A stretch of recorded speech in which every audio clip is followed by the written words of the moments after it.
नमस्कार बच्चों, मैं आपका गणित अध्यापक कपिल देव त्यागी। देखिए, हमने पहला चैप्टर पूरा कर लिया था। आज हम 10th मैथ्स का दूसरा चैप्टर स्टार्ट करेंगे, बहुपद, पॉलिनोमियल। देखिए, जैसे नाम से ही पता चल रहा है, बहुपद। बहुपद का मतलब जिसमें बहुत सारे पद हो उसे आप बहुपद कहेंगे। यहाँ पर ये बहुपद चर और अचर संख्याओं के रूप में, मिश्रित रूप में हो सकते हैं। इसे डिनोट करने का तरीका होता है y is equals to f x के। यहाँ पर एफ एक्स का मतलब है x के टर्म्स में। x यहाँ पर एक चर राशि है, चर के रूप में कोई भी एक या एक से अधिक पद हो सकते हैं, तो इसे आप बहुपद कहेंगे। जैसे एग्जाम्पल के मैं लिख देता हूँ ए एक्स प्लस बी, ये आपका बहुपद है। इसमें अब मेन चीज़ है आपकी बहुपद की घात।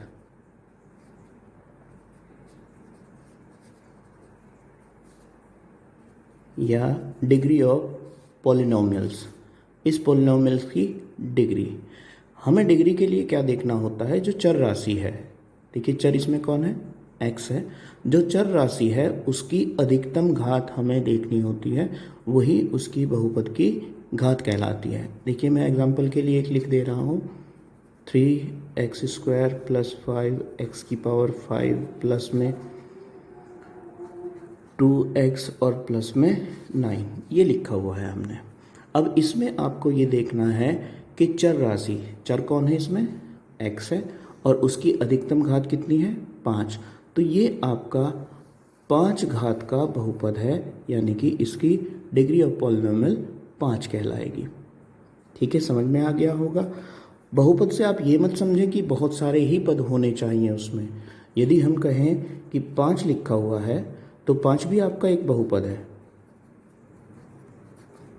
और इसमें चर राशि नहीं है, x नहीं है, तो x की घात 0 मान के चलिए। तो यहाँ पे इसकी डिग्री कितनी हो जाएगी, या इसकी घात कितनी हो जाएगी? 0। इसी तरीके से प्रश्न पूछा जाता है शॉर्ट में कि 0 क्या है, 0 बहुपद है या नहीं है, तो 0 भी एक बहुपद है। ठीक है, शायद आपकी समझ में आ गया होगा। 2 पद में लिखा हो, 3 पद में लिखा हो, 4 पद में लिखा हो, ये बहुपद कहलाता है आपका, और ये बहुपद की घात होती है।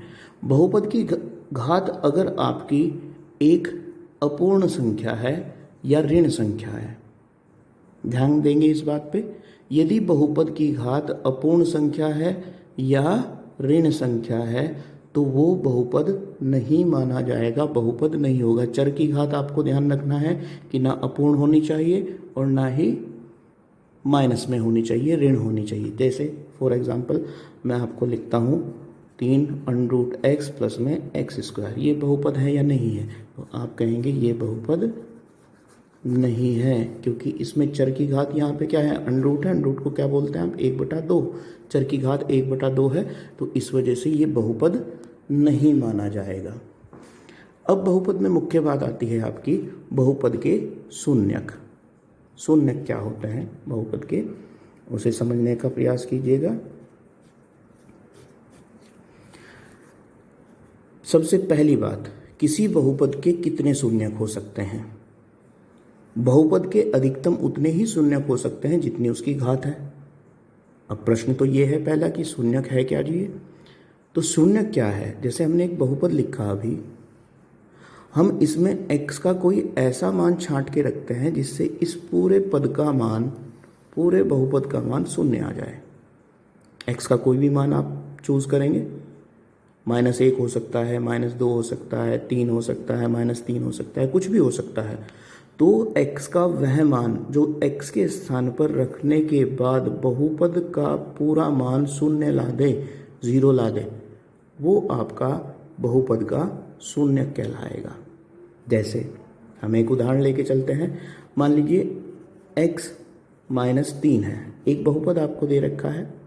ठीक है, इस पॉलिनोमियल को मान के चलते हैं हम, हमें इसका एक शून्यक ढूंढना है। तो हम क्या करते हैं, इसे हम 0 के बराबर रखते हैं और x का मान देखते हैं कितना आया, 3। अब इस बहुपद में यदि हम इसे px मान लें, यानी कि पॉलिनोमियल ऑफ x, तो अब x के स्थान पर ये 3 रख के देखिए, यानी कि P3, x के स्थान पर 3 रख रहे हैं, इधर भी 3 रखेंगे, 3 माइनस 3 तो क्या हो गया, 0 आ गया आपके पास। और उदाहरण लेके चलते हैं, जैसे कि मैं एक पॉलिनोमियल मान लूँ Px बराबर x² प्लस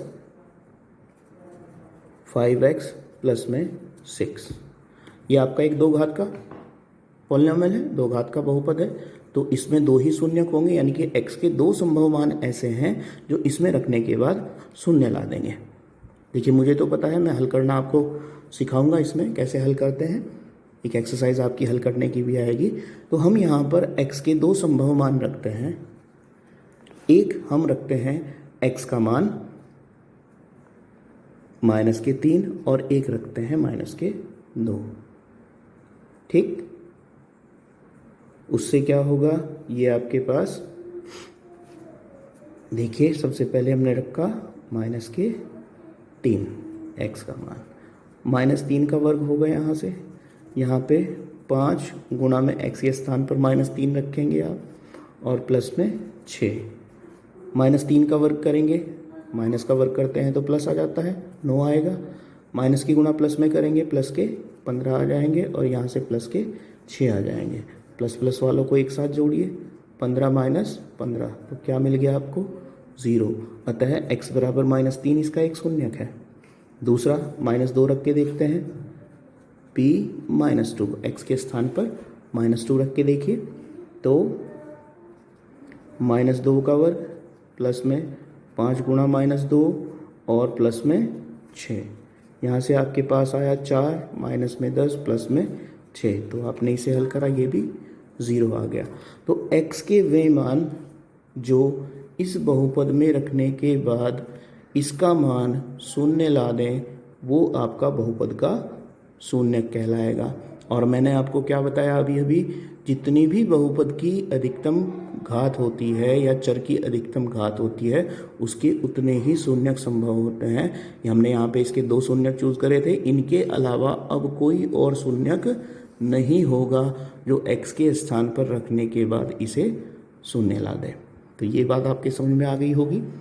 अब देखिए हम बात करते हैं किसी भी बहुपद के ग्राफीय निरूपण की, यानी कि किसी भी बहुपद का ग्राफिकल रिप्रेजेंटेशन किया जा सकता है, उसे ग्राफ पर प्रदर्शित किया जा सकता है।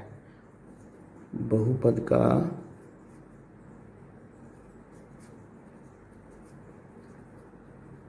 ग्राफीय निरूपण,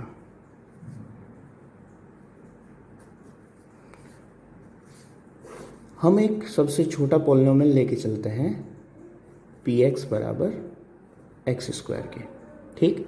जब हमें इसे ग्राफ के ऊपर निरूपित करना होता है तो हम Px के स्थान पर मान लेते हैं y, यानी कि y बराबर क्या आ गया आपके पास x²। अब इसे ग्राफ पर निरूपित करने के लिए, क्योंकि हमें पता है कि जब हम ग्राफ बनाते हैं तो उसमें ये आपका कहलाता है x अक्ष और ये आपका कहलाता है y अक्ष। ये नीचे y डैश चलेगा और ये लेफ्ट में x डैश चलेगा, और ये आपका होता है मूल बिंदु या ओरिजिन, जिसके निर्देशांक 0 0 होते हैं, ठीक।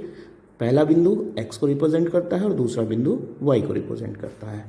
अब यहाँ इस बहुपद के लिए हमारे पास है y बराबर x²। हम क्या करेंगे, एक टेबल बनाएंगे x और y। हम अपना ऐच्छिक मान लेके चलेंगे, जो हमारी मर्जी है, जो भी मन में आए वो मान आप ले सकते हैं। सबसे पहले हमने लिया x बराबर 0। x बराबर 0 यहाँ पे रखेंगे तो y का भी मान कितना आ जाएगा, 0 आ जाएगा।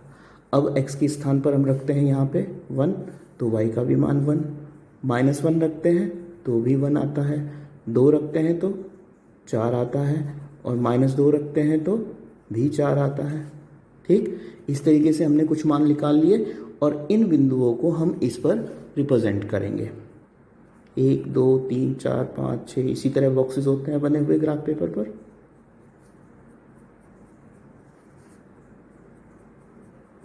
ठीक है, सबसे पहला बिंदु है हमारा 0 0, यानी कि ये जो बहुपद है इसका जो ग्राफ होगा वो 0 0 से होके जाएगा। दूसरा बिंदु है हमारे पास 1 और 1, 1 और 1, दूसरा बिंदु ये मिल गया हमें। फिर तीसरा बिंदु है 1 और 1, x माइनस का 1 है तो हम x डैश की तरफ को चलेंगे, और y प्लस का है तो आप y की तरफ को चलेंगे। ये बिंदु मिल गया आपको। फिर 2 और 4, x पर आप 2 चले हैं और y पर आपको 4 चलना है, 1 2 3 और 4। इसी तरीके से -2 जब चले तो यहाँ पर भी आपको कितना चलना है, 4। तो अब अगर आप इसे वक्र को मिलाएंगे तो ये आपका इस तरीके से बन रहा है। ठीक है, तो ये आपका वक्र y बराबर x² के लिए है। तो अब ध्यान देंगे हम यहाँ पर शून्यक क्या है।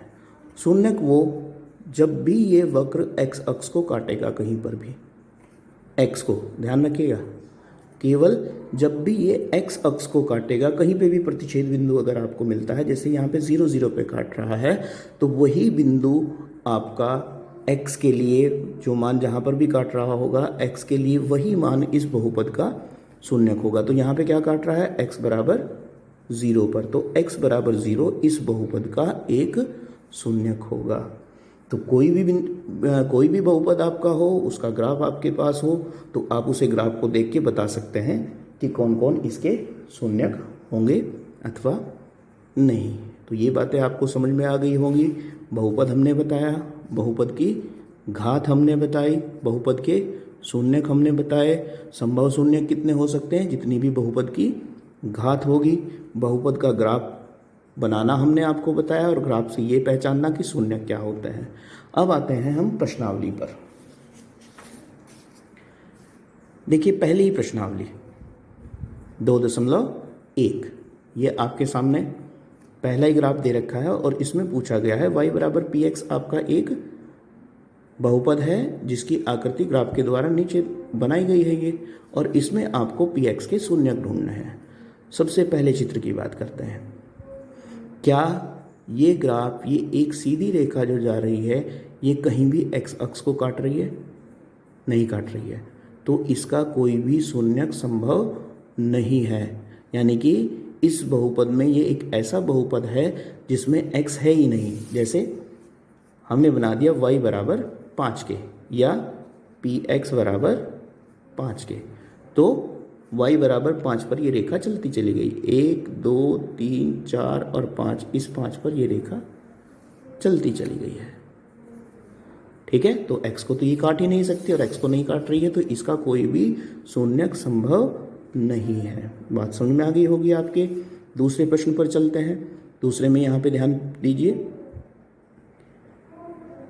x अक्ष को काट रही है। अब आपको ये गिनती करनी है कि ये कितने पर काट रही है। देखिए 1 बॉक्स हुआ, 2 बॉक्स हुए और आधा हुआ, यानी कि 2.5। तो यहाँ पर शून्यक क्या आया x का, 2.5।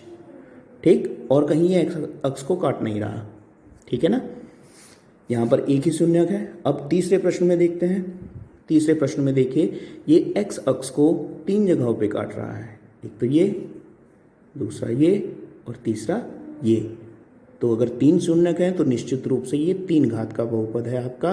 x की घात इसमें 3 होगी, और इन बॉक्सेस को गिन के आपको बताना है कि ये इसका मान कितना होगा। देखिए अगर हम इसे गिनती करें, एक बॉक्स तो पूरा आ रहा है, और फिर इसमें छोटे बॉक्स आप गिन सकते हैं। इसमें ये लगभग छोटे बॉक्स 7 हैं, तो एक तो पूरा हो गया, और जो छोटे आ रहे हैं वो दशमलव के बाद आएंगे, यानी कि 1.7। पहला शून्यक आ गया। फिर 1 पर काट रहा है तो दूसरा शून्यक x बराबर 1 आ गया, और फिर 2 पर काट रहा है तो x बराबर 2 आ गया। तो यहाँ पर आपने तीनों शून्यक निकाल दिए, x बराबर 1.7, x बराबर 1 और x बराबर 2। तो कुल मिलाकर यहाँ पर इसके 3 शून्यक हो गए। इसी तरीके से फिर 3 प्रश्न नीचे हैं। हम बात करते हैं 5वें पार्ट की। 5वें पार्ट में ध्यान देंगे, कितनी जगहों पर x अक्ष को काट रहा है, 1 2 3 और 4 जगहों पर काट रहा है, तो इसके 4 शून्यक होंगे, यानी कि ये 4 घात का बहुपद है। और इन बॉक्सेस की गिनती करके, जो भी आपको वर्गीय दे रखे हैं, इनकी गिनती करके हम बता सकते हैं x के मान क्या है। तो ये प्रश्नावली बच्चों अब आपको खुद करनी है, इसमें जो भी चित्र आपको दे रखे हैं कुछ मैंने आपको बता दिए हैं। कुल मिला के इसमें 6 चित्र आपको दे रखे हैं, 6 ग्राफ आपको दे रखे हैं। 6 के 6 को आपको हल करना है और अपनी जो नोटबुक है उसमें इसे हल करके दिखाना है। अब देखिए आगे है, इसमें शून्यकों पर ही आधारित है। शून्यक मैं आपको समझा चुका हूँ। शून्यकों पर ही आधारित है कि इसके शून्यकों में बहुपद के और गुणांकों में गुणांक क्या होते हैं। देखिए जैसे मैं एक बहुपद लिखता हूँ, मैंने बहुपद लिखा px बराबर 3x² प्लस 5x प्लस में 9। ये मैंने रेंडमली एक लिख दिया अपनी मर्जी से। जो भी x की गुणा में रखे हुए हैं, जैसे यहाँ x² की गुणा में कौन रखा हुआ है 3, तो ये x² का गुणांक हो गया। x की गुणा में कौन रखा हुआ है 5, तो ये x का गुणांक हो गया। और इसके साथ x नहीं है तो इसे आप अचर कहेंगे, तो ये कहलाते हैं आपके गुणांक। और 2 घात का अगर बहुपद है तो शून्यकों की संख्या कितनी होगी 2। ठीक है, ये हम आपको पहले ही बता चुके हैं। तो अब इसके शून्यांकों में और इन गुणांकों में क्या संबंध होता है, देखिए ध्यान देंगे। हमने अभी अभी कहा इसके 2 शून्यक होने हैं। हमने दोनों शून्यक उसके मान लिए, एक तो x बराबर अल्फा मान लिया और एक x बराबर बीटा मान लिया। ठीक है, तो सबसे पहला संबंध मूलों का या शून्यांकों का योग।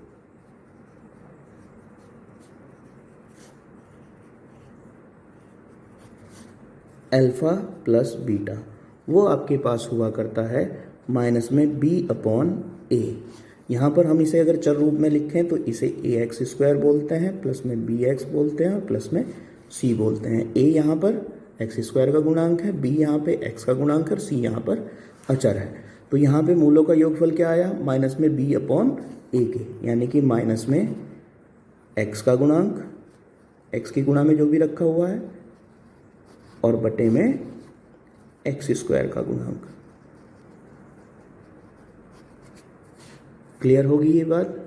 मूलों का योगफल माइनस में b/a या मूलों का योगफल माइनस में x का गुणांक बटे x² का गुणांक। फिर है शून्यांकों का गुणन। इनकी गुणा क्या आती है, दोनों मूल्य इनके शून्यांकों की अगर हम गुणा करें तो अल्फा बीटा या अल्फा गुणा बीटा वो आपके पास हुआ करता है c/a, अर्थात अचर पद जो भी आपको दे रखा है और बटे में x² का गुणांक। ठीक है बच्चों, याद रहेगी ये बात। इसे आपको नोट भी करना है और याद भी करना है इन 2 सूत्रों को। ठीक, यदि ऐसा हो कि 2 घात का ना हो कि ये 3 घात का हो जाए, हम 3 घात का बहुपद कंसिडर करते हैं। मान लीजिए ax³ है, bx² है, cx है और d है। ये आपके पास एक पॉलिनोमियल हमने मान लिया, एक बहुपद हमने मान लिया। तो अब इसके कितने मूल होंगे, निश्चित रूप से 3 होंगे। आपको बताया जितनी भी घात होती है बहुपद की उतने ही मूल होंगे। तो यहाँ से x के 3 मूल आए, एक x बराबर अल्फा, एक x बराबर बीटा और एक x बराबर गामा ले सकते हैं। ये 3 मूल हैं। तो सबसे पहले वही मूलों का या शून्यांकों का योग।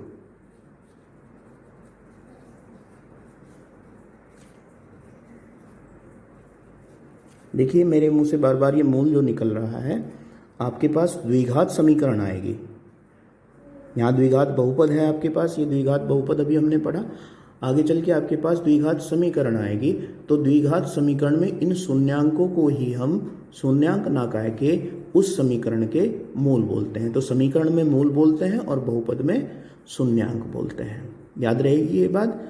बहुपद में तो इन्हें शून्यांक बोलते हैं और जब द्विघात ये एक समीकरण हो जाती है तो समीकरण में इन्हें मूल या रूट्स बोलते हैं।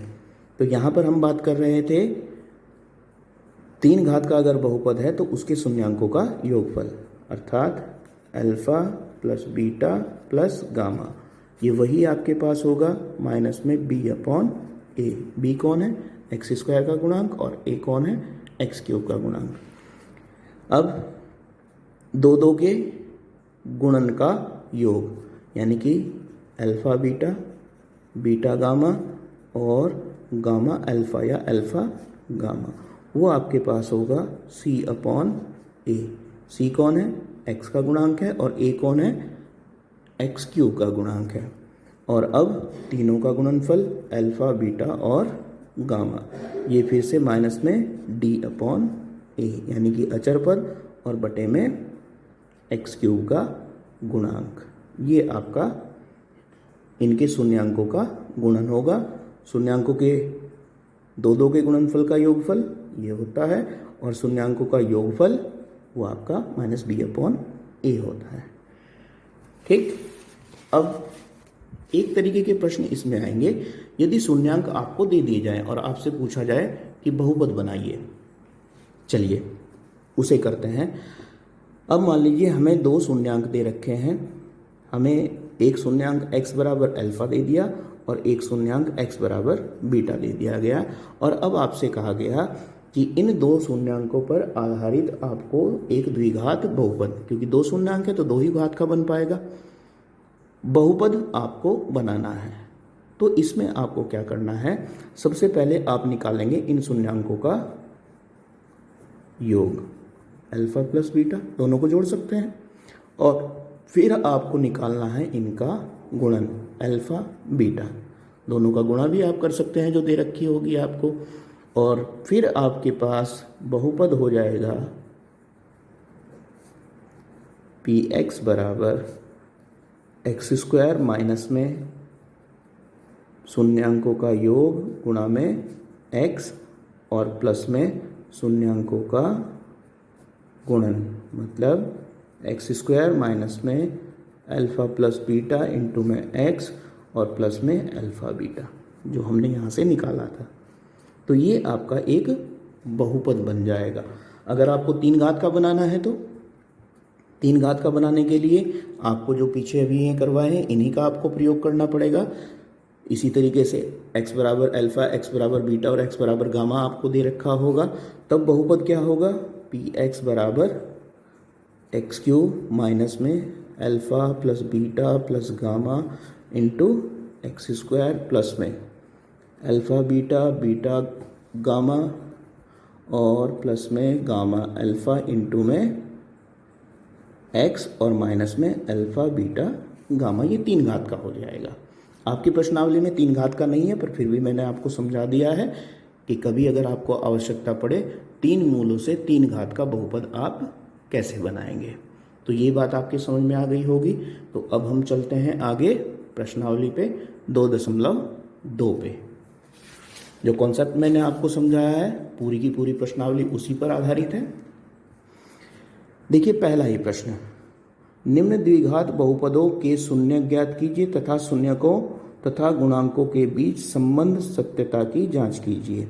जो अभी अभी हमने आपको संबंध बताया कि अल्फा प्लस बीटा क्या है? माइनस बी अपॉन ए है। तो पहले आपको इसके शून्य ज्ञात करने हैं, और शून्य ज्ञात करने के पश्चात आपको जांच करनी है कि क्या वास्तव में मूलों का जो शून्यांकों का योगफल होगा वो माइनस में बी अपॉन ए होगा। तो सबसे पहला काम हम इसके शून्यक निकालते हैं, और शून्यक निकालने के लिए जो कक्षा 9 में आपने गुणनखंड करे हैं हम उसी गुणनखंड विधि का प्रयोग करेंगे। सबसे पहला ही प्रश्न है आपके पास, फर्स्ट पार्ट, पी एक्स आपको दे रखा है एक्स स्क्वायर माइनस में 2x माइनस में 8। देखिए गुणनखंड करने आपको मैंने बता रखे हैं, दोबारा एक बार रिवाइज कर देता हूँ। सबसे पहले आपको ये चिन्ह देखना होता है, काहे का है ये? माइनस का है, ऋण चिन्ह है। तो आपके जो टुकड़े आपको ढूंढने हैं वो अंतर के ढूंढने होंगे। अब ऐसे टुकड़े ढूंढने हैं जिनका अंतर तो 2 हो, यानी कि उन्हें एक दूसरे में से घटा के तो 2 प्राप्त हो और गुणा करके 8 आए। ठीक, दोबारा सुनिए कि अंतर जिनका 2 हो और गुणा करके 8 आए, तो आप सीधे कहेंगे कि 4 माइनस 2, अंतर देखिए 2 आ रहा है और गुणा कर रहे हैं तो यहाँ हम 2 के स्थान पर 4 माइनस 2 ही रखते थे। तो ये आपके पास आया एक्स स्क्वायर माइनस तो झुकाते रहेगा, और 2 के स्थान पर हमने लिख दिया 4 माइनस 2, बाहर x और माइनस में 8। एक्स स्क्वायर माइनस की इधर से गुणा करेंगे और एक्स की इधर से गुणा करेंगे, माइनस में 4x हो जाएगा और प्लस में 2x, माइनस में 8। अब पेयर वाइज आपको कॉमन लेना हुआ करता था, इसमें से तो x कॉमन लिया जा सकता है, x माइनस 4, और इसमें से 2 कॉमन लिया जा सकता है, यहाँ पे भी x माइनस 4। अब x माइनस 4 बाहर कॉमन ले सकते हैं, ये बचा x प्लस 2। तो आपने इस बहुपद के गुणनखंड कर लिए। अब हमें निकालने हैं इसके शून्यक। शून्यक का मतलब होता है कि जिससे px का मान 0 आ जाए, यानी कि इसकी वैल्यू 0 आ जाए। और बच्चों यहाँ मैं आपसे एक प्रश्न पूछना चाहूँगा कि अगर आपके पास 2 संख्याएं हैं, उन 2 संख्याओं की गुणा 0 कब हो सकती है? कोई भी 2 संख्याएं हैं आपके पास, आप दिमाग में सोचिए, और उनका गुणनफल 0 आ जाए, वो कब संभव है? जब उन दोनों संख्याओं में से कम एक संख्या कोई सी 0 हो, यानी कि या तो ये 0 हो, ये 5 हो, 5 गुणा में 0 0 आएगा, या दोनों की दोनों ही 0 हो। ठीक है, तो शून्यक तभी आपको प्राप्त हो सकते हैं जब इसका मान 0 के बराबर हो। तो अब हम यही लिखेंगे, यदि x माइनस 4 बराबर 0 के, तो x बराबर कितना आ गया? 4 के। ये पहला शून्यक मिल गया आपको। अथवा x प्लस 2 बराबर 0 के, तो x बराबर माइनस 2 की, ये दूसरा शून्यक मिल गया आपको। पहला शून्यक क्या मिला? x बराबर 4, यानी कि अल्फा आपको 4 मिल गया, और दूसरा शून्यक बीटा आपको माइनस के 2 मिल गया। अब हम ज्ञात करेंगे, सत्यता की जांच करेंगे कि जो हमने बताया था कि मूलों का योगफल वाकई वही आता है क्या। मूलों का योगफल हमने आपको बताया था कि अल्फा प्लस बीटा बराबर होता है माइनस में p अपॉन a के। देखिए अल्फा कितना है यहाँ पे? 4, और बीटा कितना है यहाँ पे? माइनस के 2। तो कितना आ रहा है आपके पास? 2 आ रहा है। अब इसे चेक करते हैं माइनस b अपॉन a के। प्रश्न में b कौन है? माइनस के 2 है, और a कौन है? एक्स स्क्वायर का गुणांक 1 है। तो माइनस बी अपॉन ए देखते हैं हम क्या है।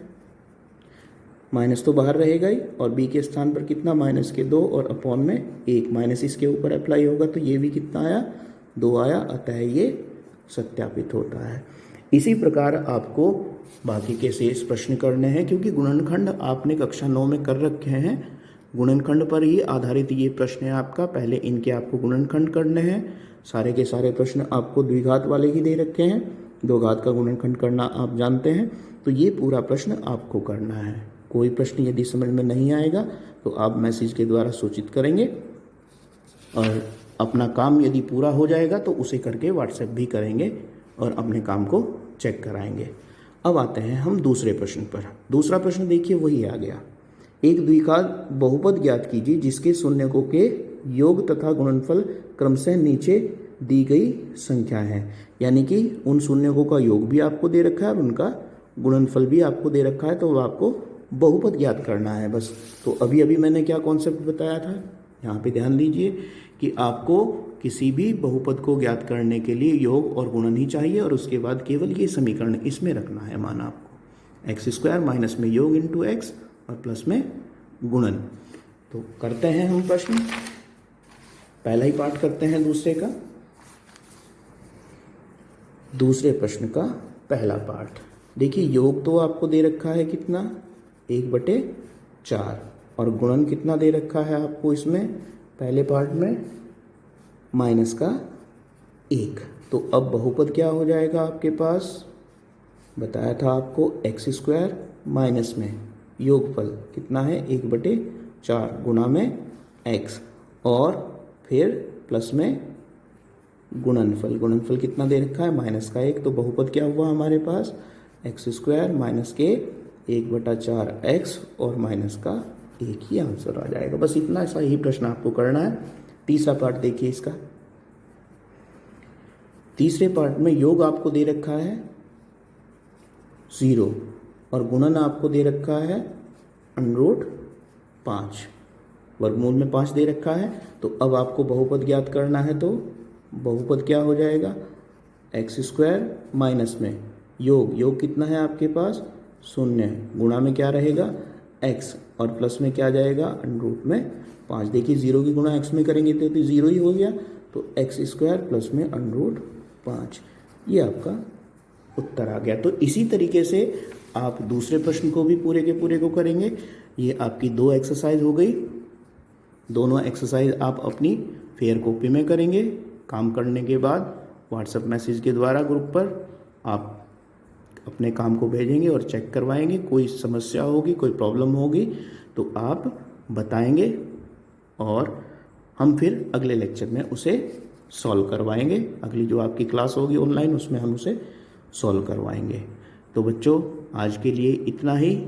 जय हिंद, जय भारत।